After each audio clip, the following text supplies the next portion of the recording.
ата-бабаларыбыздын түпкүлүгү жана даанышмандыгы эч убакта жоголбойт. Бизди ал өмүр бою коштоп жүрөт. Түпкүлүктүү дүйнө, тең салмактуулук, биздин аң сезимибизде мейкиндик жана мезгилден тышкары жашайт.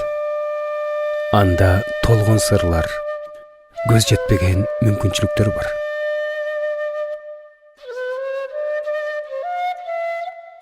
Ар бир адам өз жашоосунун ар түрдүү мезгилдеринде бул дүйнөнү өз билгениндей кайрадан ача алат.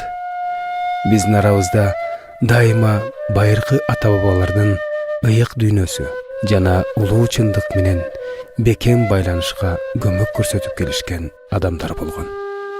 Алар элдик билимдерди жана улуттук маданиятты сактоочулар. Улут өз мураскерлерин барктап келе жатканы ырас десек, анда ал улут өзүн жоготпогондугу.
Asmanga jakın